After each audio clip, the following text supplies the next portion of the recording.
Are you trying to learn a raid or dungeon encounter for the first time, or are you a Sherpa trying to teach this to a new person? If you are, this is the perfect video for you.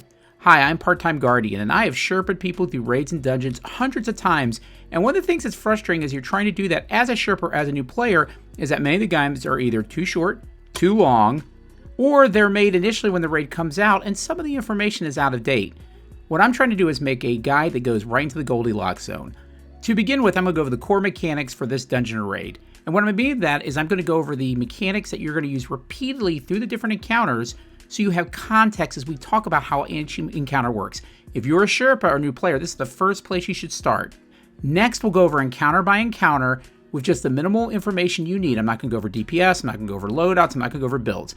I'm going to tell you exactly what each encounter will look like with timestamps and get you all the way to the boss so you can complete this raid or dungeon. So the core mechanic for Spire the Watcher is getting Arctrician and basically connecting circuits. You get Arctrician by killing a Conduit Minotaur. They'll drop a puddle, get in the puddle, you'll get Arctrician for about 30 seconds. Your goal then is to, on a circuit, find a source, shoot that source, and then follow each node in order, shooting them to basically connect it to a destination. Every time you shoot one of those nodes, you extend Arctrician by 5 seconds. If you take too long, you lose it. You have to go back to Conduit Minotaurs and get it again. If for some reason you shoot them in the wrong order, they'll reset and you'll have to go back and get the Conduit Minotaurs and get Arctrician again. But once you get the Arctrician, connect all the nodes to the area at the end, that is how you complete a circuit. This is the core mechanic for this particular dungeon. Now that you know the core mechanic, let's see how you use it in game.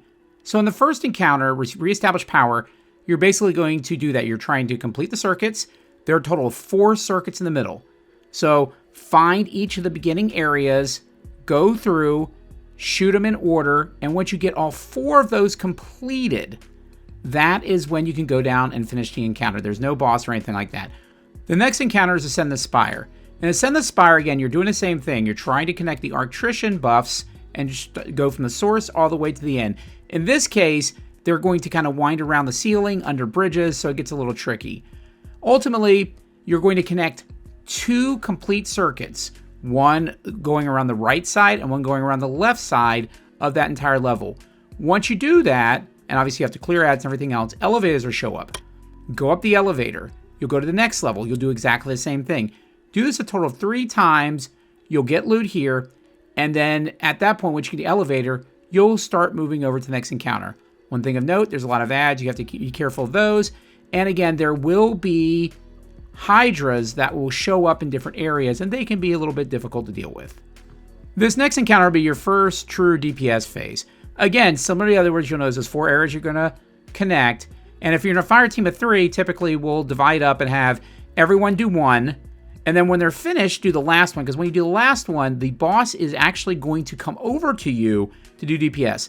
One of the things with this one, it can be tricky because the things you're going to shoot, they kind of go underneath and they go on top. And so it's really important. In fact, if you have a set fire team, it might even be good to let people do the same one every time. But it gets a little tricky knowing which ones you have to shoot. Because again, they get hidden. They go underneath and on top of things. So just keep that in mind. Once you're done, you connect all 4. He comes in for DPS. Just like of Guard and Salvation, you're basically going to shoot all the eyes.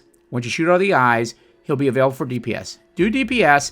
And at the very end, you'll notice when he'll move towards the center. When he gets towards the center, he's actually going to do a stomp mechanic that's going to boop you off. So at that point, you can either hide under one of the platforms, or you could just be prepared to use a sword or something else. Just be prepared that he's going to do an aggressive boop attack on you, and you don't want to get knocked off. So the final encounter in Persys, and this will be the boss encounter for this dungeon. For this one, you're going to be starting in a room that's called the safe room. In this room, you're going to have 2 hydras. You're going to kill those. Once the hydras are there, you can get Arctrician from the Minotaurs again. Once you have this, you'll notice there's a boss in there. The boss has a shield that you can't shoot.